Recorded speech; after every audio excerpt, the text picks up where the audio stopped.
இப்போ வந்து இந்த முக்தான்ற ஒரு மீடியாக்கார மாமா நான் என்ன பேசி வரேன், ஐயா காமராஜர் அவர்கள் வந்து ஊழல் பண்ணார் செஞ்சார் அப்படின்னு பேசி வரையான். ஏன்னா இல்லை மானகட்ட நாய இல்லை முக்தார் நாய ஒரு விஷயம் தெரியுமாடா?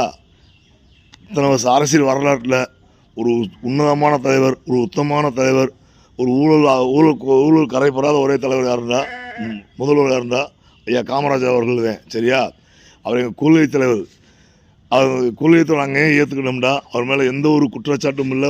அந்த மக்களுக்காக வாழ்ந்த மனுஷன். அளவளந்து பள்ளிகள் நிறையா கட்டியிருக்காங்க, நிறையா டேமு கட்டியிருக்காங்க.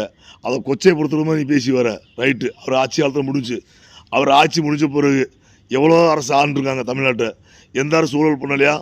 இங்கே நீயே ஒரு வீட்டில் ஒரு 5 பிள்ளை இருக்குன்னு வச்சுங்க. ஒரு பிள்ளை தப்பு பண்ணிச்சாங்க, அந்த பிள்ளை தப்பு பண்ணதுக்கு மூத்தாள் எப்படி பொறுப்பேற்க முடியும்?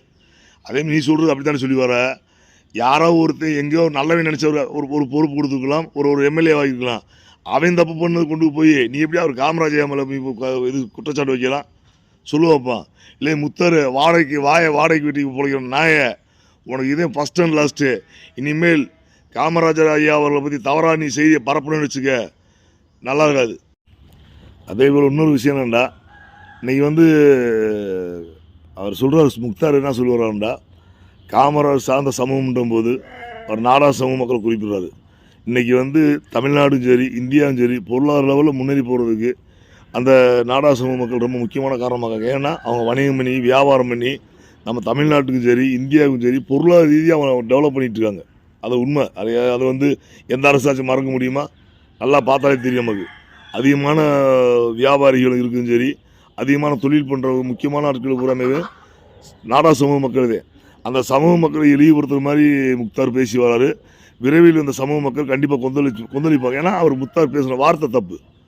ஏன்னா அவரை வந்து என்னென்னா உழைச்சி நம்ம கையில் திராசை பிடிச்சி கஷ்டப்படிச்சு உழைச்ச ஒரு மக்களை வந்து நீ ஜாதி வட்டத்தில் அடைக்கிறது, கள்ளநோட்டு அடித்தாங்கன்னு சொல்கிறது மிகவும் கண்டிக்கத்தக்கது. முக்தார் அவர்களே, முக்தார் நீ தொடர்ந்து நிறையா வார்த்தைகள் தப்பாக பேசி வர. சரியா? நீ பேசி வர்றதுக்கு கண்டிப்பாக முற்றுப்புள் விரைவில் நடக்கும்போதுக்கு இதை தமிழக வெற்றி கழகம் தெற்கு மாவட்ட சார்பாக வன்மையாக கண்டிக்கிறோம் முக்தார் அவர்களை.